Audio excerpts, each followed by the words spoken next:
Betting apps అనేది పూర్తిగా ఉండకుండా చేసేందుకు మీ వంతు ప్రయత్నం విపరీతంగా చేస్తున్నారు. లాస్ట్ 4-5 మంత్స్ నుంచి నేను దీనిపైన చాలా పోస్ట్ పెట్టాను. Say no to betting apps అని కూడా మీరు బాగా ప్రమోట్ చేశారు. 2 తెలుగు రాష్ట్రాల పీపుల్ని టార్గెట్ చేయడం వెనుక వాళ్ళ ఉద్దేశం ఏంది? I think it must be A national problem. అప్పుడు కూడా లోన్ యాప్స్ గురించి మాట్లాడింది మనం ఫస్ట్ తెలంగాణలోనే, అంతకుముందు ఎవరు మాట్లాడలేదు. సన్నీ యాదవ్ 30 కోట్ల వరకు అబ్బాయి సంపాదించాడనేది ఒక పుకారు. ఎంతమంది ప్రమోట్ చేస్తే అంత వాళ్ళకి డబ్బులు వచ్చింది. మీరు అందరూ కూడా చూస్తుంటారు. ఇట్లా డబ్బులు విసిరేసడము, కొత్త కొత్త బండి కాల్చడము, ఇట్లా పోయాను కెమెరా తీసుకొచ్చాను. ఈ యాప్ ప్రమోషన్ చేసిన వాళ్ళందరూ కూడా యాప్ నుంచి బయటకు వస్తున్నారు, డిలీట్ చేస్తున్నారు. మీ భయానికి నా భయానికి కొంచెం పోలీస్ భయానికి వాళ్ళు డిలీట్ చేయ ఉండొచ్చు. బట్ అది తప్పే కదా. చట్టం తన పని చేయాల్సి వస్తుంది. No one is above the law. Money laundering చట్టం పెట్టడానికి అవకాశం ఉంటుందా? డెఫినెట్లీ ఉంటుంది. ఎందుకంటే ఈ సన్నీ యాదవ్ లాంటి వాళ్ళు ఎంతమందిని యూజ్ చేసుకొని పబ్లిక్ను ముంచారో తెలియదు కదా. చాలామంది ఆర్టీసీ ఎండీలుగా వస్తూ ఉంటారు, పోతూ ఉంటారు. సంస్థ ఉంటుందా లేదన్న పరిస్థితి నుంచి సంస్థని ఇక్కడ దాకా తీసుకొచ్చాను. ఆర్టీసీలో మీరు వచ్చిన తర్వాత ఇప్పటికే ఎటువంటి మార్పులు గమనించారు? కొత్త ప్రభుత్వం వచ్చిన తర్వాత మహాలక్ష్మి స్కీమ్ రావడం మనకు ఆర్టీసీకి, ప్రజా రవాణా వ్యవస్థకి ఒక మేలు జరిగింది, ఒక వరం లాంటిది. ముఖ్యంగా మన డ్రైవర్స్, కండక్టర్స్, మా సిబ్బందిని అప్రిషియేట్ చేయాలి. మీరు అన్వేషితో మాట్లాడినప్పుడు మీరు పంచుకున్న విషయాలు ఏంటి? వాళ్ళ ఇంట్లో కూడా ఈ ఒక్క బెట్టింగ్ వల్ల విషాదం జరిగింది. మనకి చాలా ట్రోలింగ్ అయినంత, చాలా బెదిరింపు వచ్చా. అంటే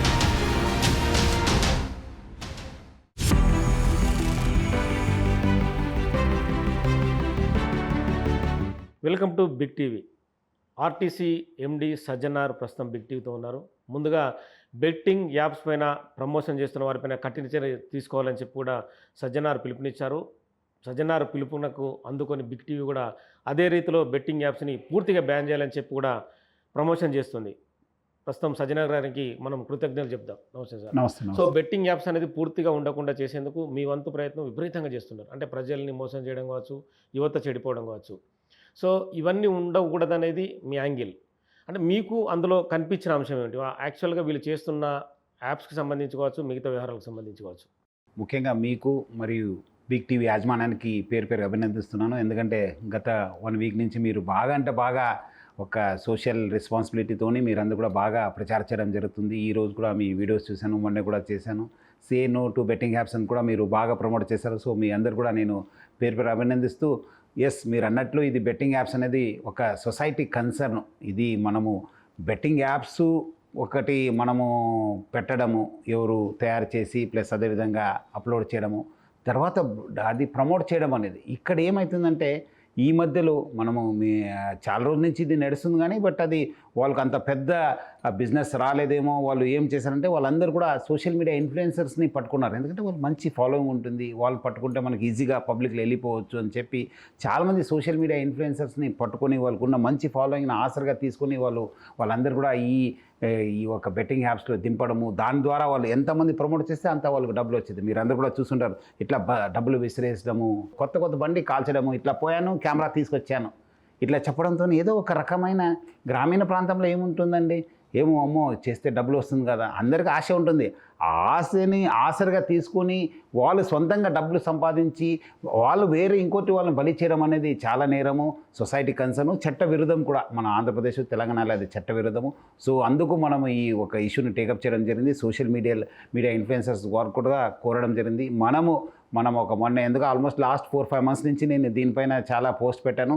దాన్ని చూసి మన CP Vizag Bagchi sir immediately case కట్టడము, తర్వాత అరెస్ట్ చేయడము. ఇక్కడ కూడా మన సూర్యాపేట ఎస్పీ, అంతకుముందు ఉన్న సన్ప్రీత్, మరి ఇప్పుడు ఉన్న ఎస్పీ నరసింహులు ఈ ఇన్వెస్టిగేషన్ టేకప్ చేయడము చాలా ఒక మంచి అంటే మూమెంటం వచ్చింది. ఏమంటే ఎస్ వీళ్ళు చేస్తున్నారనేది ఒకటి రుజువు అయిపోయింది. తర్వాత కూడా చాలామంది కూడా సోషల్ మీడియా ఇన్ఫ్లుయెన్సర్స్ ముందుకు వచ్చి ప్లస్ అదేవిధంగా మీడియా ఫ్రెండ్స్ ఇలాంటి వాళ్ళు కూడా ముందుకు వచ్చి దీనిపైన ఒక బాగా టేకప్ చేయడంతో పబ్లిక్లో ఒక అవేర్నెస్ రావడం జరిగింది. మిగతా పోలీస్ ఆఫీసర్లతో కూడా మీరు రెగ్యులర్ కోఆర్డినేట్ చేస్తున్నట్టు, అంటే డీజీపీ గారితో కావచ్చు, మిగతా సిపి గారితో. ఓవరాల్గా వాళ్ళని కంట్రోల్ చేయడానికి ఇంకా ఎలాంటి సిస్టమ్ ఉంటే వాళ్ళని కంట్రోల్ చేయడానికి అవకాశం ఉంటుంది? అంటే మెయిన్ ఏమంటే ఇప్పుడు పబ్లిక్ ముందు రావాలి. పబ్లిక్ ముందుకు వచ్చి లేదు నేను ఇట్లా ఆడాను, ఇట్లా లేదంటే ఇట్లా చేశాను, కేసు ఫలానా యాప్ ఉందని చెప్తే మనకు ఇంకా కొంచెం తెలుసుకోవడానికి ఎక్కువ అవకాశం ఉంటుంది. లేదంటే ఈ సోషల్ మీడియా ఇన్ఫ్లుయెన్సర్స్ నేను ఫాలో చేస్తే ఇది ప్రమోట్ చేయడం వల్ల ఇట్లా చేశారని చెప్పి ఇంకా కొంచెం కేసు ఎక్కువ కట్టడం జరిగితే, రిజిస్టర్ కావడం జరిగితే దెన్ కొంచెము బాగుంటుంది. ఎందుకంటే మీరు చూసుంటారు అప్పుడు లోన్ యాప్స్ కూడా అట్లనే అయింది. ఇనిషియల్గా ఏదో సార్ మనం అప్పుడు సైబరాబాద్ పోలీస్ కమిషనర్ ఉన్నప్పుడు అప్పుడు మనం ఫస్ట్ కేసు కట్టడంతో అది బయట రావడం బిగ్గెస్ట్ స్కామ్ బయటకు వచ్చింది. Yes. అదేవిధంగా మల్టీ లెవెల్ మార్కెటింగ్ కూడా అప్పుడు చేసినప్పుడు కూడా ఇట్లా చేయడం జరిగింది. అదేవిధంగా సైబర్ క్రైమ్ కూడా అవుతుంది. అట్లానే ఇది కూడా మనము ఒకసారి అవేర్నెస్ వచ్చి కేసు రిజిస్టర్ వస్తే అప్పుడు ఒక అంతకుముందు మన 2008-9లో మీరు అప్పుడు కూడా చూసుంటారు. అప్పుడు మైక్రో ఫైనాన్స్ ఇన్స్టిట్యూషన్స్ కూడా చాలా మంది సూసైడ్ చేసి సూక్ష్మ రుణాలు సిఐడిఎస్పీ ఉన్నప్పుడు మీరు చాలా ఇష్యూస్ చాలా అప్పుడు కూడా జరిగింది. మొన్న కూడా డిజిటల్ అరెస్ట్ పైన కూడా మనం ఎవరు ఇంకా అనలేదు. అప్పుడే మనం ఆల్మోస్ట్ 6-7 months నుంచి మనం ప్రయత్నం చేస్తే అప్పుడు ఆనరబుల్ ప్రైమ్ మినిస్టర్ గారు మా వీడియోని యూజ్ చేసుకుని అది దేశవ్యాప్తంగా అవేర్నెస్ తీసుకోవడం జరిగింది. సో అట్లా చేయడంతోనే అవేర్నెస్ వస్తే కేసు రిజిస్టర్ అయితే దీనికి ఎట్లా పరిష్కారం అనేది అప్పుడు బయటపడుతుంది. సన్నీ యాదవ్ గురించి మీకు ఆల్రెడీ ఇన్పుట్స్ తెలిసి ఉంటాయి. బిగ్ టీవీ కూడా సన్నీ యాదవ్ ఇంటికి మాట్లాడింది. సో వాళ్ళ తల్లిదండ్రులు ఒక మెడికల్ షాప్ నడుపుకుంటారు. కానీ 30 కోట్ల వరకు అబ్బాయి సంపాదించాడు అనేది ఒక పుకారు. సో ప్రస్తుతం అమెరికాలో ఉన్నట్టుగా తెలుస్తుంది. సో వీళ్ళందరిపైన కొన్ని సెక్షన్లని పోలీసులు పెడుతున్నారు. కానీ అంటే ఇంకా వాళ్ళపైన అంటే ఎలాంటి సెక్షన్లు పెడితే జైలు ఇంత ఇలా ఉంటుందని చెప్తే కంట్రోల్కి వచ్చే అవకాశం ఉంటుంది అంటే మీరు పోలీస్ ఆఫీసర్గా? అంటే మనం ఏమంటే ఒక ఇన్వెస్టిగేషన్ చేస్తే వీళ్ళు ఎట్లా ఏమాత్రం మనీ లాండరింగ్ చేశారా, లేదంటే ఇంకా దాన్ని ఎట్లా ఇల్లీగల్ యాక్టివిటీస్ చేశారా అనేది బయటపడుతుంది. ఇప్పుడు పెట్టిన మీ సెక్షన్స్ ఐటీలో ఉండొచ్చు, బిఎన్ఎస్ యాక్ట్ కింద పెట్టుంటారు. బట్ ఇంకా మనము లోతుగా వచ్చి వాళ్ళు బ్యాంక్ అకౌంట్స్ ఎట్లా చేశారు, ఎట్లా వాళ్ళకు డబ్బులు వచ్చింది, వాళ్ళు ఎట్లా ఖర్చు పెట్టారనేది మొత్తం ఇన్వెస్టిగేట్ చేస్తే ఇంకా వేరే సెక్షన్స్ కూడా మనము యాడ్ చేసుకునే అవకాశం ఉంది. అదేవిధంగా దీని నాన్ బెయిలబుల్ దీన్ని చూసి మళ్ళీ కొంతమంది ఏమాత్రం సూసైడ్ చేసుకుంటూ కూడా ఆ కేసెస్ కూడా మనము లింక్ చేసుకోవడానికి కూడా అవకాశం ఉంది. ఎందుకంటే చాలామంది ఈయన ఫాలో చేసి ఉంటారు. చాలామంది అది మా దృష్టి కూడా వచ్చి ఉండకపోవచ్చు. ఇట్లా ఈయన ఫాలో చేయడం వల్ల మనం వాడు చేసి, ఎందుకంటే చాలామందికి ఇదేదో నార్మల్ సూసైడ్ అనుకొని అంటూ ఉంటారు. సో అది అంతా లింక్ చేస్తే అప్పుడు గ్రావిటీ ఆఫ్ ద కేసు కూడా ఇంక్రీజ్ అయ్యే అవకాశం ఉంది. సో కొంతమంది ఈ యాప్ ప్రమోషన్ చేసిన వాళ్ళందరూ కూడా యాప్ నుంచి బయటకు వస్తున్నారు, డిలీట్ చేస్తున్నారు. సో కొంత మార్పు కనిపిస్తుంది. ఆ మార్పును ఏ విధంగా చూడొచ్చు? సమాజంలో మార్పు జరుగుతుందంటే సమాజానికి కూడా చాలా మేలు జరుగుతున్నట్టే. అంటే మార్పు ఉంది కానీ బట్ వాళ్ళు తెలుసు కదా ఎవరు చేశారు. ఇప్పుడు ఏదో డిలీట్ చేస్తున్నారు, మీ భయానికి నా భయానికి కొంచెం పోలీస్ భయానికి వాళ్ళు డిలీట్ చేయ ఉండొచ్చు. బట్ అది తప్పే కదా. వాళ్ళు దాని నుంచి లాభం పొందారు కదా. చాలామంది వేలాది మంది నష్టపోయి ఉంటారు కదా. దానికి పరిష్కారం ఉండాలి కదా. సో డెఫినెట్లీ వాళ్ళు చట్టం తన పని చేయాల్సి వస్తుంది. No one is above the law. అదేవిధంగా దీంట్లో కూడా 2 భాగాలు ఉన్నాం. వాళ్ళకి ఏమంటే కొంతమంది ప్రమోట్ చేయకుండా ఉండి ఫైట్ చేసిన వాళ్ళు ఉన్నారు, కొంతమంది ప్రమోట్ చేస్తూ ఇప్పుడు డిలీట్ చేస్తున్నారు. డెఫినెట్లీ వాళ్ళపైన కూడా యాక్షన్ ఉంటుంది. వాళ్ళపైన కూడా మనం లోతుగా పోలీస్ ఇన్వెస్టిగేషన్ చేయాల్సిన అవసరం ఎంతో ఉంది. సో వీన్ని చట్టాల పరంగా చూస్తే పూర్తి స్థాయిలో నిర్మూలించడానికి అవకాశం ఉంటుందా? కొంతమంది ఇప్పుడు యాప్ని ఆల్రెడీ ప్రమోషన్ చేశారు, డిలీట్ చేస్తున్నారు. సో అది కొంతవరకు బాగానే ఉంటుంది. మళ్ళీ సమాజం సైలెన్స్ అయినంత వరకే అది ఓకే. సో చట్టాలు ఇంకెలా ఉండాలి అంటే పూర్తిగా నిర్మూలించడానికి మీ నుంచి వచ్చే సలహాలు కానీ సూచనలు కానీ? అంటే మెయిన్ ఏమంటే ఇది యాప్స్ అనేది మనం ఎక్కడి నుంచి పుట్టి వస్తున్నాం అనేది మనము తెలుసుకోవాలండి. ఎవరు ప్రమోట్ చేస్తున్నారో. సో అందుకు ఈ కేసెస్ రిజిస్టర్ అయినా కదా కొంచెం పోలీసు ఇంకా లోతుగా ఇన్వెస్టిగేషన్ చేస్తే, సపరేట్ టీం పెట్టి ఇన్వెస్టిగేట్ చేస్తే అప్పుడు మనము ప్రభుత్వ దృష్టి కూడా తీసుకెళ్ళవచ్చు. ఏం చేస్తే బాగుంటుంది, చట్టంలో మార్పు తీసుకురావాలి, లేదంటే ఎక్కడాదో ఒక రెగ్యులేటరీ పెట్టాలి, ఏం చేస్తే బాగుంటుంది అనేది కూడా బయటపడుతుంది. ఐ థింక్ ఈ ఇన్వెస్టిగేషన్ అనేది చాలా అంటే చాలా ఇంపార్టెంట్. ఇందులో మనీ లాండరింగ్ చట్టం పెట్టడానికి అవకాశం ఉంటుందా? ఎందుకంటే దేశవ్యాప్తంగా నడుస్తున్న వ్యవహారం ఉంటుంది. డెఫినెట్లీ ఉంటుంది. ఎందుకంటే ఇది అదే ఇప్పుడు వాళ్ళు పోలీస్ కూడా కొంచెం చేసి ఇట్లా మీరు అన్నారు కదా 30 కోట్లు వచ్చిందంటే అది ఎంత రోజులో వచ్చింది, ఎట్లా వచ్చిందా, నీకు ఎవరు వచ్చి ఇచ్చారు, లేదంటే బ్యాంక్ నుంచి వచ్చిందా, అది ఏ కంట్రీ నుంచి వచ్చిందా, ఏ స్టేట్ నుంచి వచ్చిందని చెప్పి తెలిస్తే అప్పుడు మొత్తం మనము బయట తీసుకొస్తూ వాళ్ళు ఇలాంటి ఈ సన్నీ యాదవ్ లాంటి వాళ్ళు ఎంతమందిని యూజ్ చేసుకొని పబ్లిక్ను ముంచారో తెలియదు కదా. So definitely it will be a big scam. ఇప్పటికి మీరు అన్వేష్తో మాట్లాడారు. ప్రపంచ యాత్రికుడు ఇమ్రాన్ కావచ్చు, మిగతా చాలామంది కూడా ఇందులో ఇన్వాల్వ్మెంట్ అయి ఉన్నారు. మీరు అన్వేష్తో మాట్లాడినప్పుడు మీరు పంచుకున్న విషయాలు ఏంటి మామూలుగా? అంటే బేసిక్లీ ఆయన కూడా చూశారు. ఎందుకంటే నేను కూడా బెట్టింగ్ యాప్స్ పైన ఈ మధ్యలో బాగా ప్రచారం చేస్తున్నాను అని చెప్పి తెలిసింది. సోషల్ మీడియాలో నేను కూడా చాలా పోస్ట్ పెట్టడంతో ఆయన కూడా నాకు కాంటాక్ట్ రావడం జరిగింది. ఎందుకంటే ఆయన కూడా సొంతంగా ఎందుకంటే వాళ్ళ ఇంట్లో కూడా ఈ ఒక్క బెట్టింగ్ వల్ల విషాదం జరిగింది. సో దాన్ని ఆసర తీసుకుని ఆయనకు చాలా ప్రలోభ పెట్టారంట. ఆయన చెప్తున్నారు, నాకు కూడా చాలా అడిగారు సార్ డబ్బులు, నాకు ఇంత వస్తుందని చెప్పి నేను అస్సలు ఒప్పుకోలేదు, నేను అస్సలు ఆ జోలికి పోలేదు. వాళ్ళు ఎంత ఆయనకు చాలా ట్రోలింగ్ అయిందంటే, చాలా బెదిరింపు వచ్చాయంటే, బట్ ఆయన చాలా పక్కద్బందీగా లేదు ఇది ఫైట్ చేయాల్సిందని చెప్పి ఆయన అనుభవం కూడా నాకు చెప్పడం జరిగింది. సో దాన్ని మనము ఆయన కూడా తర్వాత ప్రమోట్ చేయడము, తర్వాత మనం కూడా కొన్ని కేసెస్ టేకప్ చేయడంతో పబ్లిక్ కూడా బాగా ఒక మంచి పాజిటివ్ వచ్చింది. అదేవిధంగా మీడియా ఫ్రెండ్స్ ఇలాంటి వాళ్ళు కూడా టేకప్ చేయడంతో సోషల్ మీడియా ఇన్ఫ్లుయెన్సర్స్ కూడా ఎవరు మంచి వాళ్ళు ఉన్నారు వాళ్ళు కూడా బయటకు వచ్చారు. లేదు సార్ మనం కూడా చేస్తానని చెప్పి ఇట్లా ప్రజలు కూడా ఒక మంచి అవేర్నెస్ రావడానికి అవకాశం అయింది. సురేఖవాణి లాంటి వాళ్ళ కూతురు కూడా ఈ బెట్టింగ్ షాప్స్ నేను ప్రమోషన్ చేయడం వల్ల నాకు తప్పు జరిగిందని చెప్పి చెప్పింది. కానీ ఏంటంటే అటువంటి వాళ్ళపైన కూడా అంటే ఆమని కాదు మిగతా కొంతమంది సినిమా వాళ్ళు కావచ్చు, జూనియర్ ఆర్టిస్టులు కావచ్చు, సమ్ పీపుల్. సో వాళ్ళపైన కూడా కేసులు పెడితే కొంత తగ్గుతుందనేది కొంతమంది చెప్తున్న వాదన. అంటే ఇప్పుడు అదే కాదు, పోలీస్కు మనము డెఫినెట్లీ కేసు కట్టాల్సిందే. ఎక్కడెక్కడ వాళ్ళు కంప్లైంట్స్ వస్తే కడితే బయట ఇష్యూస్ ఏమేమి ఉంది, ఏం జరిగింది, ఎట్లా జరిగిందని చెప్పి ఇన్వెస్టిగేట్ చేయడానికి కూడా మనకు అవకాశం ఉంటుంది. మొత్తం ఈ స్కామ్ని అనర్త్ చేయడానికి ఒక మంచి అవకాశం వచ్చినట్లు ఉంటుంది. బెట్టింగ్ అనేది ఓవరాల్గా ఇల్లీగల్. అసలు ఏ బెట్టింగ్ అయినా కూడా ఇల్లీగల్. 2 తెలుగు రాష్ట్రాల పీపుల్ని టార్గెట్ చేయడం వెనుక వాళ్ళ ఉద్దేశం ఏంది? వాటిని కంట్రోల్ చేయడే సిస్టమ్ మన దగ్గర లేకపోవడమా? లేకుంటే జనాలు కూడా అత్యుత్సాహం అంటే చేతిలో ఫోన్ ఉందని చెప్పి వాళ్ళు కూడా అందులో వాటికి అనుగుణంగా మారిపోవడమా? అంటే బేసిక్లీ అదే చట్టం అంటే పబ్లిక్లు కూడా ఈ ఒక ఇమీడియట్లీ మనకు మంచి డబ్బులు సంపాదించాలనేది ఒక తప్పడము, ఆశ అనేది ఇది. సో ఇది వేరే స్టేట్లు కూడా ఉండొచ్చు. ఇప్పుడు కర్ణాటకలో కూడా మొన్నే చూశాను, ఒక మైసూరులో ఒక ముగ్గురు ఒకటే రోజు ఫ్యామిలీ మెంబర్స్ చనిపోవడం జరిగింది. సో ఇట్లా అన్ని చోట్ల కూడా జరుగుతుంది. ఇక్కడ కొంచెం మనము బాగా యాక్టివ్గా మీరందరూ కూడా ఇన్వాల్వ్ కావడంతో ఇది ఇంత సీరియస్నెస్ అని చెప్పి బయట రావడం జరిగింది. I think it must be A national problem. అప్పుడు కూడా లోన్ యాప్స్ గురించి మాట్లాడింది మనం ఫస్ట్ తెలంగాణలోనే, అంతకుముందు ఎవరు మాట్లాడలేదు. సో అట్లా మనకు డెఫినెట్లీ ఇది అన్ని చోట్ల సమస్య ఉండొచ్చు. ఇప్పుడు బయట వస్తుంది కదా, డెఫినెట్లీ వచ్చే రోజు అందరు కలిసి దీనిపైన పోరాడాల్సిన పరిస్థితి వస్తుంది. అంటే ఇది ఈజీ మనీ వేన్ అంటారా? ఎవరైనా సరే మామూలుగా బెట్టింగ్ యాప్లు కావచ్చు, మల్టీ లెవెల్ మార్కెటింగ్ కావచ్చు, మీరు అన్నట్టుగా లోన్ యాప్లు కావచ్చు, చిన్న చిన్న మైక్రో ఫైనాన్స్ సిస్టమ్స్ కావచ్చు, జనాల్ని ఏదో రకంగా బుడ్డి కొట్టించాలన్న ఆలోచనతోనే వీళ్ళంతా కూడా అంతే ఇంకా మనం అదే కదా, వాళ్ళకు ఫస్ట్ ఇనిషియల్గా ఏదో మీకు డబ్బులు వస్తుందని చూపిస్తారు, తర్వాత మీకు డబ్బులు ఉండదు, తర్వాత ఇట్లా పెట్టుకుంటూ పోతారు. It's like zero sum game. ఏమో డబ్బులు రాదు, చివరి మిగిలేదు ఒక పెద్ద శూన్యము. సో అట్లానే ఉంటుంది. ఇది కూడా ఒక విషచక్రం. మీరు అన్నట్లు ఏమవుతుంది, ఇనిషియల్గా మీ దగ్గర ఉన్న జేబు నుంచి ఉన్న డబ్బులు పెడతావు, తర్వాత మీ డబ్బులు అయిన తర్వాత మీ పేరెంట్స్ దగ్గర నుంచి ఏదో ఒక వంకతో ఏదో ఒక లేదని ఫ్యామిలీతో తీసుకుంటావు, తర్వాత ఫ్రెండ్స్, తర్వాత రిలేటివ్స్ దగ్గర, తర్వాత బ్యాంక్స్, అది అయిపోయిన తర్వాత చివరికి లోన్ యాప్స్. సో అంతా ఒక విషచక్రంలో చిక్కుపోయిన తర్వాత ఆయనకి ఏం అవకాశం ఉండదు. ఆయనకి ఇంకా వస్తుంది అని చెప్పి వాళ్ళు ఎట్లయినా పెట్టుకుంటూ పోయి తర్వాత ఒకరోజు వాళ్ళు నష్టపోతారు. అటు వాళ్ళు కాకుండా ఫ్యామిలీ కూడా నష్టపోతుంది. సో మీరు ప్రధానంగా ఇక్కడ ఈ విషయాన్ని గమనించారు సార్. బెట్టింగ్ యాప్లు అనేది విష సంస్కృతి జనాలలో పెరుగుతుంది, యువత పాడవుతుంది అనేది మీ అబ్జర్వేషన్లో. ఎందుకంటే మీరు గతంలో జరుగుతున్న మోసాలని చాలా పసిగట్టే విధంగానే మీరు ముందుకెళ్తుంటారు. లాస్ట్ 3-4 మంత్స్ నుంచి మీరు చూస్తుంటే చాలా సూసైడ్స్ జరిగినావు మన స్టేట్లో, వేరే రాష్ట్రంలో, ఆంధ్రప్రదేశ్లో, కర్ణాటకలో, అక్కడ కూడా చాలా చోట్ల ఈ బెట్టింగ్ యాప్స్ వల్ల చాలామంది యూత్ చనిపోవడము, పేపర్లో రావడము, మీడియాలో రావడము నాకు చాలా బాధ అనిపించింది. లేదు ఏదో ఇది దీనిపైన మనము ఫోకస్ చేయాల్సిన అవసరం ఉందని చెప్పి మన వాళ్ళకి చెప్పి మళ్ళీ అంతా ఇన్ఫర్మేషన్ కలెక్ట్ చేసిన తర్వాత ఆ పేపర్ కటింగ్స్, వచ్చిన మీడియాలో వచ్చిన క్లిప్పింగ్స్ పెట్టేసి కొంచెం నా వంతు నేను పబ్లిక్లో ఇది చేయవద్దని చెప్పి నేను స్టార్ట్ చేశాను.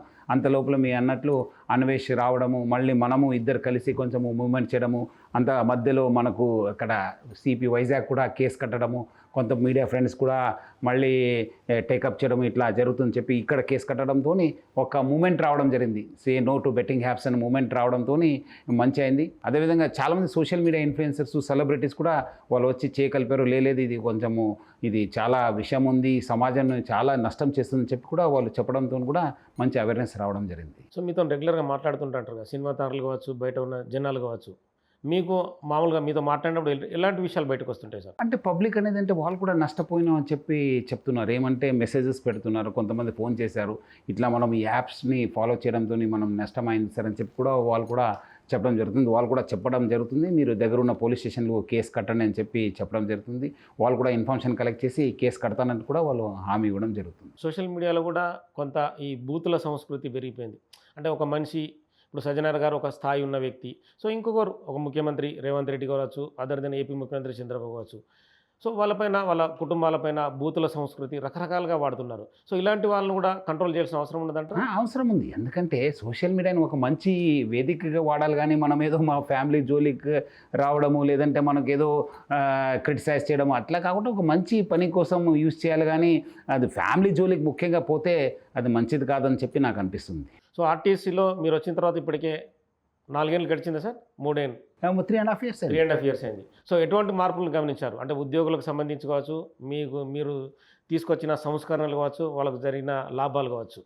బేసిక్లీ నేను వచ్చినప్పుడు అప్పుడు ఆ ప్రభుత్వం ఏ ఉద్దేశంతోని నాకు, ఎందుకంటే నేను మీకు తెలుసు చాలా hard core police officer almost. ప్రభుత్వాలు ఎవరైనా సరే సో అక్కడ అధికారిగా అక్కడ పోయిన తర్వాత అక్కడ చాలా సమస్యలు అని చెప్పి అప్పుడు బయటపడింది. ఎందుకంటే ఆల్మోస్ట్ అది వెంటిలేటర్ పైన ఉన్న సంస్థ. ముఖ్యంగా మన డ్రైవర్స్, కండక్టర్స్, మా సిబ్బందిని అప్రిషియేట్ చేయాలి. చాలా అంటే చాలా కష్టపడినారు. చాలా వాళ్ళకు బాగా మనతోని యాజమాన్యంతో చేయగలిపారు. మనము ఈరోజు చాలామంది అనుకోకుండా మళ్ళీ కొత్త ప్రభుత్వం వచ్చిన తర్వాత మహాలక్ష్మి స్కీమ్ రావడం మనకు ఆర్టీసీకి, ప్రజా రవాణా వ్యవస్థకి ఒక మేలు జరిగింది, ఒక వరం లాంటిది. సో దానివల్ల కూడా మనకు బాగా జరిగింది. ఫస్ట్ ఇయర్ కావడంతో కొంత మనకు మంచి జరిగింది. ఇంకా వచ్చే రోజు కూడా ఇంకా మంచి జరుగుతుంది చాలా విశ్వాసం ఉంది. వచ్చే రోజు మొత్తం ప్రజా రవాణా వ్యవస్థకు ముఖ్యంగా మన సిబ్బంది కూడా మంచి మేలు జరిగే ఒక మంచి స్కీమ్ అది. ప్లస్ మనకు కూడా మంచి రెవెన్యూ వస్తుంది. దానివల్ల కూడా మనము పాత ఉన్న సమస్యలు చాలా పరిష్కారం చేయడానికి కూడా అవకాశం ఉంది. ఇంకా ఉన్నాం, సమస్యలు లేవు అనడానికి లేదు, డెఫినెట్లీ సమస్య ఉంది. యాజమాన్య దృష్టిలో కూడా ఉన్నాం. సో దాన్ని కూడా మనము దృష్టిలో ఎట్లా మనము సాల్వ్ చేయాలనే పైన కూడా మనము కృషి చేయడము, ఫోకస్ చేయడం జరుగుతుంది. అంటే ఆర్టీసీ ఉద్యోగులను కూడా ప్రభుత్వ ఉద్యోగులుగా చేయాలనేది కూడా అంటే ఆంధ్రప్రదేశ్ ప్రభుత్వం ఆల్రెడీ ఇంప్లిమెంట్ చేసింది. సో ఇక్కడ కూడా మీకేమన్నా ప్రణాళికలు అంటే ఆర్టీసీ ఎండి సజ్జనార్ వాళ్ళకు ఒకటి చేయాలనే ఒక ఉద్దేశం ఏమైనా ఉందా? లేదు, అది ప్రభుత్వ దృష్టిలో ఉంది ఇప్పుడు అది. అంటే మీరు వాళ్ళని అంటే మూవ్మెంట్ తీసుకోవడం ప్రభుత్వంలో కదలిక తీసుకురావడానికి లేదు, ఆల్రెడీ అది ప్రభుత్వ దృష్టిలో ఉంది కదా. ఆల్రెడీ చాలాసార్లు కూడా అసెంబ్లీలో కూడా డిస్కషన్ కావడం జరిగింది. అది కమిటీ ఏర్పాటు చేసి అది ఇచ్చిన ఒక రికమెండేషన్ పైన ప్రభుత్వం యాక్ట్ చేసిందని కూడా చాలాసార్లు కూడా చెప్పడం జరిగింది. ఇంకా తెలంగాణ ఆర్టీసీ ఇంకా కూడా రోడ్డు పైన స్పీడ్గా పరిగెత్తాలంటే ఆర్టీసీ ఉద్యోగులు కూడా చాలా బాగుండాలంటే ఇంకా ఎలాంటి సంస్కరణలు రావాలంటారు? సంస్కరణలు కావచ్చు, ఇంకా అందులో మార్పులు కావచ్చు. అంటే ముఖ్యంగా ఇప్పుడు మనకు చాలా ప్రభుత్వ సపోర్ట్ ఇస్తుంది, కానీ ఇంకా కొంచెము ప్రభుత్వ సపోర్ట్ చేస్తే బాగుంటుంది మనకు కొంచెము. ఎందుకంటే చాలా మనకు ఏమైంది, అప్పుడు చారిత్రాత్మక స్ట్రైక్ అయింది, చాలామంది నష్టపోయినాం. తర్వాత కోవిడ్ వచ్చింది, కోవిడ్ తర్వాత డీజిల్ ప్రైసెస్ పెరగడము, దాంతో చాలా ఒక 5-6 సంవత్సరాల నుంచి చాలా సమస్యలు చిక్కిపోయినావు. మనకి ఇంకా ఇవ్వాల్సింది ఇక్కడ మనకు పిఎఫ్ బకాయిలు ఉన్నావు, సిసిఎస్ బకాయిలు ఉన్నావు, డిఏ అరియర్స్ ఇవ్వాలి, చాలా రకరకాల బెనిఫిట్స్ ఇవ్వాల్సింది ఉంది. సో మనకు వన్ టైం గ్రాంట్ ప్రభుత్వం ఇస్తే చాలా మేలు అవుతుంది. సో దట్ దానికి తగ్గట్టుగా మనం అందరు కూడా మనము సాల్వ్ చేసుకుంటే వాళ్ళకు సిబ్బందికి ఇస్తే వాళ్ళు ఇంకా రెట్టింపు ఉత్సాహంతో పని చేయడానికి అవకాశం ఉంది. అంటే మీరు రెగ్యులర్ ఇంటరాక్ట్ అవుతుంటారుగా ఆర్టీసీ ఉద్యోగులతో, ఆర్టీసీ ఉద్యోగ సంఘం నేతలతో కానీ. ఇంకా మార్పు అనేది ఒక సజ్జనారుగా, ఎందుకంటే చాలామంది ఆర్టీసీ ఎండీలుగా వస్తూ ఉంటారు, పోతూ ఉంటారు, కానీ సజ్జనారు మార్పు అనేది ఏం కోరుకుంటున్నారు? అంటే ఆల్రెడీ ఇప్పుడు చాలా మార్పు వచ్చింది కదా. ఇప్పుడు చాలా వాళ్ళకి ఇప్పుడు వాళ్ళు ఒక టైంలో ఏం సంస్థ ఉంటుందా లేదన్న పరిస్థితి నుంచి సంస్థని ఇక్కడ దాకా తీసుకొచ్చాను. పిఆర్సీ ఇంప్లిమెంట్ చేశాను, ప్రభుత్వ సహకారంతో ఆర్పిఎస్ బాండ్స్ అమౌంట్ ఇప్పించాను, వాళ్ళకు హాస్పిటల్ ఫెసిలిటీస్ ఇంప్రూవ్ చేశాను, వాళ్ళకు హెల్త్ పరంగా మనం చూసుకున్నాను, ఇన్సెంటివ్స్ని మళ్ళీ పునరుద్ధరించాము. సో ఇట్లా చాలా మార్పు తీసుకొచ్చాను. సో ఇప్పుడు మనకు ఇంకా చేయాల్సింది ఏమంటే ఈ గవర్నమెంట్ కొంచెము మనకు సపోర్ట్ చేస్తే ఇచ్చే సిసిఎస్ బకాయిలు కావచ్చు, మన పిఎఫ్ బకాయిలు ఇస్తే కొంచెం ఇంకా మన వాళ్ళకి అందరికి కూడా మేలు జరుగుతుంది. ప్లస్ వాళ్ళు కూడా ఒక ఇంకా రెట్టింపు ఉత్సాహంతో పనిచేయడానికి అవకాశం ఉంది. అంటే మహాలక్ష్మి మీ స్కీమ్ రాకముందు, స్కీమ్ వచ్చిన తర్వాత నష్టాలు లాభాలు ఎలా ఉంది బేరీజ్ చేస్తే? అంటే లాభాల్లోనూ అంటే అక్కడికక్కడికి బాగానే ఉంది. మనము ఇంకా రావాల్సింది మనము అమౌంట్ వచ్చేస్తే ఇంకా మన సంస్థ కూడా బాగుంటుంది, మనం కూడా లాభాల్లో ఉంటాను. ఇప్పుడు బికాస్ పాత బకాయిలు ఉండడంతో మనకు అది అంతా ఓవర్ షాడో చేయడం జరుగుతుంది.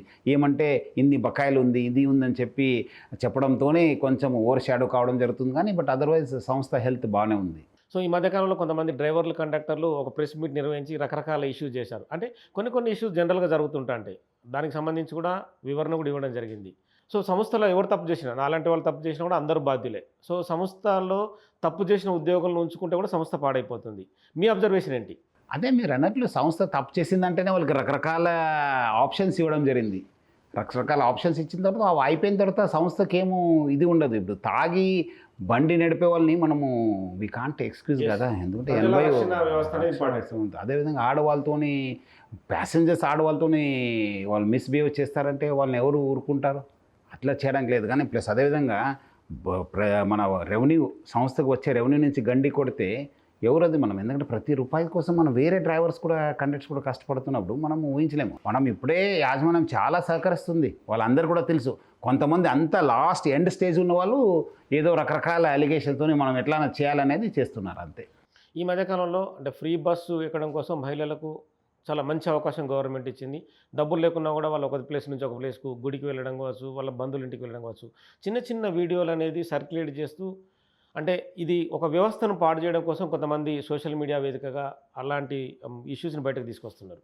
అది తప్పది. చూడు ఇక్కడ ఎంత పెద్ద సంస్థ. ఈరోజు దాదాపు మనము 55 లక్షల నుంచి 60 లక్షల మందిని మనము ట్రాన్స్‌పోర్ట్ చేయడం జరుగుతుంది. అంతకుముందు ఏవో మనము 40 లాక్స్ ఇప్పుడు ఆల్మోస్ట్ చాలా పెరిగింది. ఆల్మోస్ట్ 10-15 లాక్స్, 20 లాక్స్ కూడా కొన్ని రోజులు.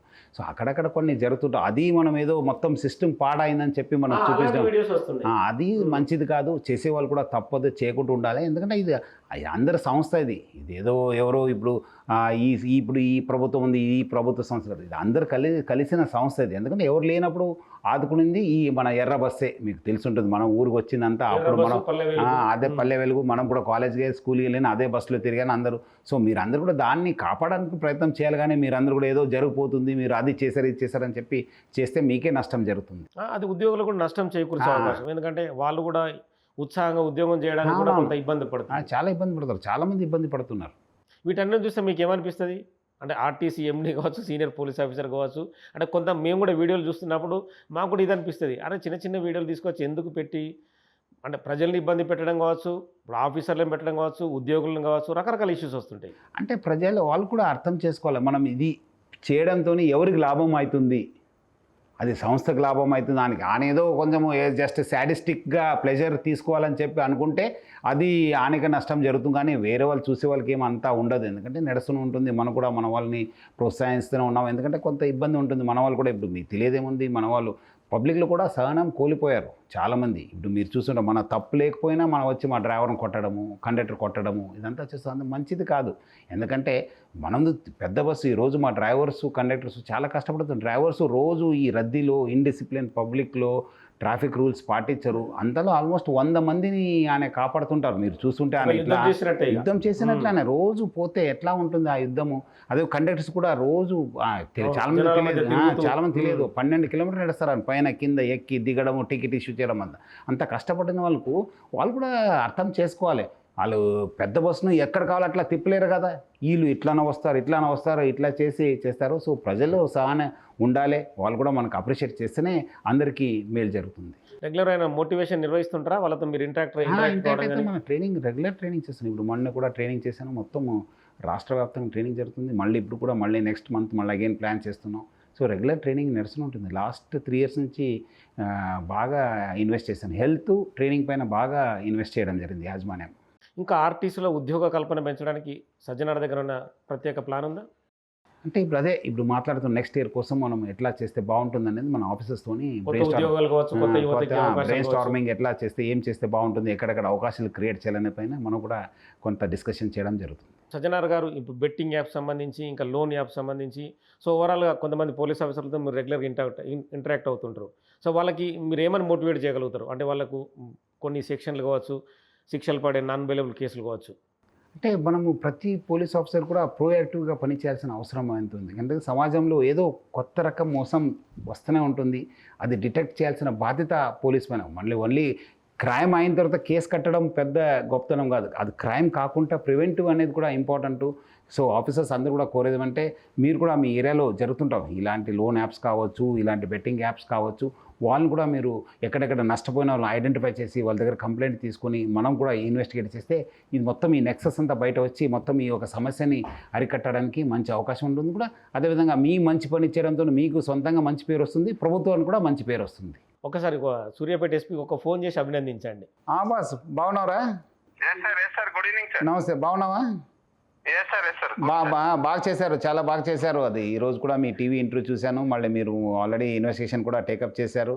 అంతకుముందు ఉన్న ఎస్పీ సన్ప్రీత్ని కూడా నేను అభినందిస్తున్నాను. ఇప్పుడు కమిషనర్ ఆఫ్ పోలీస్ వరంగల్లో మళ్ళీ తర్వాత ఆనే ఇనిషియేటివ్ తీసుకున్నారు. తర్వాత మీరు వచ్చి ఇంకా ఇనిషియేటివ్ తీసుకుని బాగా చేశారు. ఐ థింక్ ఇంకా కొంచెము లోతుగా ఇన్వెస్టిగేషన్ చేస్తే ఇది మొత్తం అంతా నెక్సస్ బయటకు వస్తుంది. ఎట్లా చేశారు, ఎట్లా అనేక డబ్బులు వచ్చింది, అది మొత్తం అనేది బయట వస్తుంది. Sure sir. టుడే ఈ రోజు నేను కూడా ఐఓన్ పిలిచినాను sir. Line of investigation advise చేసినాను. సో ఇది క్లోజ్ లో మానిటర్ చేస్తాం సార్.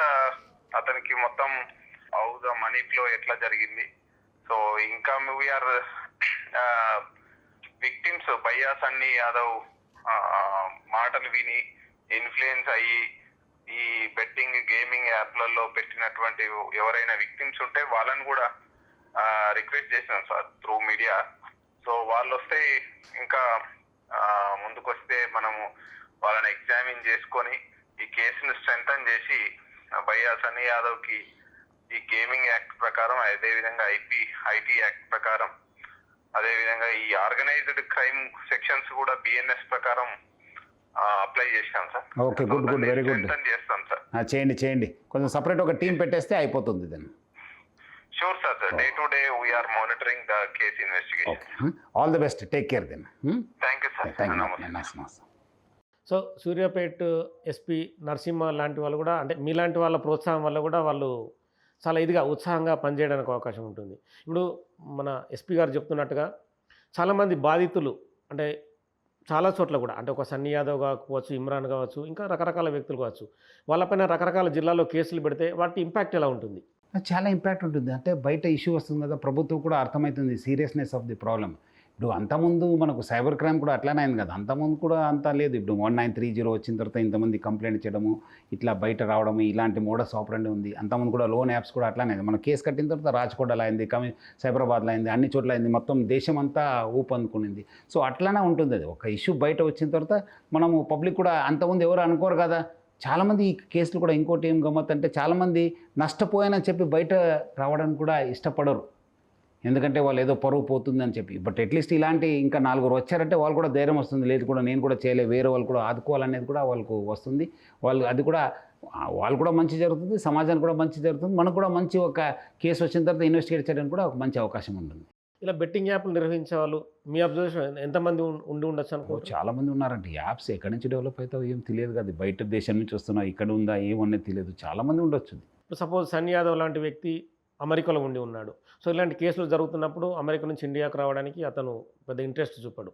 అలాంటి వ్యక్తులను పట్టుకురావడం కోసం మన దగ్గర ఉన్న సిస్టమ్ లేదు. మళ్ళీ ఇప్పుడు మనం కేసు ఇన్వెస్టిగేట్ చేయడము, మళ్ళీ మనము ఆయన పైన మొత్తం రుజువు చేయడము, ఎవిడెన్స్ కలెక్ట్ చేసి కోర్టుకు సమర్పించడము, మళ్ళీ ఛార్జ్షీట్ వేయడము, మళ్ళీ సిబిఐతోని కోఆర్డినేట్ చేయడము, సిబిఐ ద్వారా మళ్ళీ ఇంటర్పోల్కి వెళ్ళడము, ఇంటర్పోల్ ద్వారా మళ్ళీ ఆ కన్సర్న్ దేశానికి మనం ఇన్ఫర్మేషన్ పంపడము, ఆయన ఎక్కడ ఉన్న లొకేషన్ చేస్తే అక్కడ పోలీసు మన సహకరించి అక్కడ పట్టుకున్న తర్వాత మళ్ళీ మనకు ఇంటర్పోల్కి ఇన్ఫార్మ్ చేసి, ఇంటర్పోల్ నుంచి సిబిఐకి, సిబిఐ నుంచి మనకు మన నోడల్ ఏజెన్సీ ఇక్కడ సిఐడి ఉంటుంది, ఆ సిఐడికి ఇన్ఫర్మేషన్ చేసిన తర్వాత దెన్ ఆయన తీసుకోవడానికి అవకాశం ఉంటుంది. అది ఎక్స్ట్రడిషన్ పాలసీ ఒక పెద్ద ప్రాసెస్.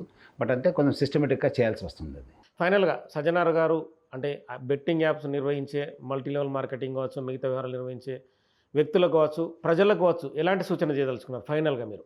ఇప్పుడు వాళ్ళకి కఠిన శిక్షణ ఇస్తున్న వార్నింగ్ కావచ్చు, వీళ్ళకి సేఫ్ సైడ్ కావడానికి సూచన కావచ్చు. సార్ ముఖ్యంగా ప్రజలను కూడా కోరుతున్నాను, డబ్బులు ఊరికే రావు, మీరందరూ కూడా కష్టపడితేనే డబ్బులు వస్తావు. వేలాది సంవత్సరం నుంచి చాలామంది చేసుకుంటూ వచ్చినారు, ఇట్లా మీరు చేస్తే మనకు చాలా డబ్బులు వస్తుందని చెప్పి. ఇప్పుడు మనకి ఇంకా ఈ టెక్నాలజీ పెరగడంతో ఇంకా మోసం చేయడానికి మంచి ఎక్కువ అవకాశం దొరికింది ఫ్రాడ్స్టర్స్కి. మీరందరూ కూడా అర్థం చేసుకోవాలి, డబ్బులు ఊరికే రావు, కష్టపడితేనే డబ్బులు వస్తుంది. మీరెవరు కూడా బెట్టింగ్స్ యాప్స్ కావచ్చు, అదేవిధంగా మీ మల్టీ లెవెల్ మార్కెటింగ్ ఫ్రాడ్స్ కావచ్చు, మన ఆన్లైన్ ఫ్రాడ్స్ కావచ్చు, మీరందరూ కూడా దాని నుంచి దూరం ఉండాలని చెప్పి నేను కోరుతున్నాను. మీరందరూ కూడా ఎందుకంటే చాలామంది ఇప్పుడే ఆల్రెడీ నష్టపోయినారు, చాలామంది ఫ్యామిలీస్ కూడా చాలా చిద్ర అయినారు. మీరు ఆ పరిస్థితి తెచ్చుకోవద్దు. మీరు ఆల్రెడీ డౌన్లోడ్ చేసుకుని ఉంటే మీరు కూడా ఇమీడియట్లీ డిలీట్ చేయండి.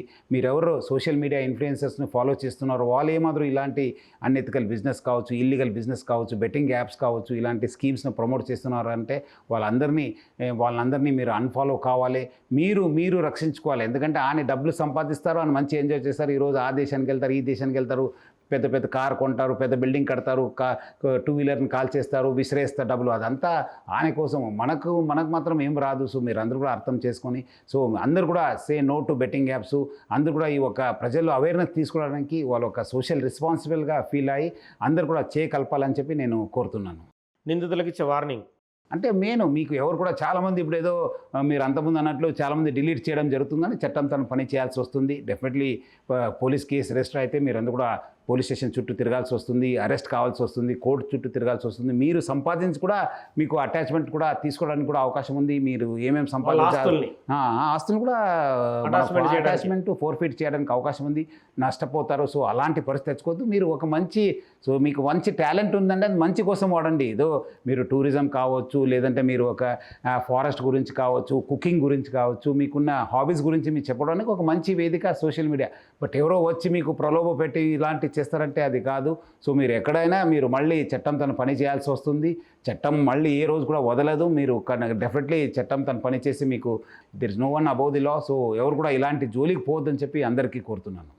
Thank you sir. Thank you. So మొత్తానికైతే బెట్టింగ్ యాప్లు కానీ, మల్టీ లెవెల్ మార్కెటింగ్ కానీ, లోన్ యాప్స్ కానీ, మైక్రో ఫైనాన్స్ కానీ ఎవరైనా సరే కఠిన శిక్షలకు బాధ్యులు కావాల్సిందని చెప్పి సజ్జనార్ గారు హెచ్చరిస్తున్నారు. యాజ్ ఏ సీనియర్ పోలీస్ ఆఫీసర్గా ఎన్నో ఇష్యూస్ని తెరపైకి తీసుకొచ్చి ప్రజలను ఎప్పటికప్పుడు చైతన్యవంతం చేస్తూ ఉంటారు. ఇప్పుడు బెట్టింగ్ యాప్ కూడా అదే చైతన్యవంత దిశగా తీసుకెళ్తున్నారు. ఎవరైనా సరే ఇలాంటి మోసాలకు గురి కాకుండా, మీరు బలి కాకుండా, మీ కుటుంబాల్ని పాడు చేసుకోకుండా, వేరే రకమైన ఇష్యూస్ని కూడా తీసుకోకుండా కూడా జాగ్రత్త పడాలని చెప్పి కూడా సజ్జనార్ గారు చూస్తున్నారు.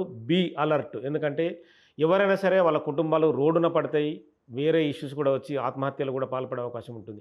డబ్బులు ఊరికే రావు, సార్ చెప్పినట్టుగా ఊరికే రావు. డబ్బులు సంపాదిస్తూనే వస్తాయి, కష్టపడుతూనే వస్తాయి.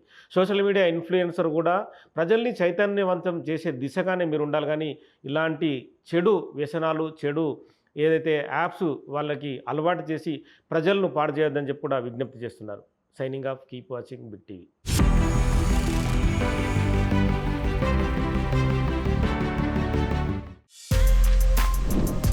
For more videos like this, subscribe Big TV channel.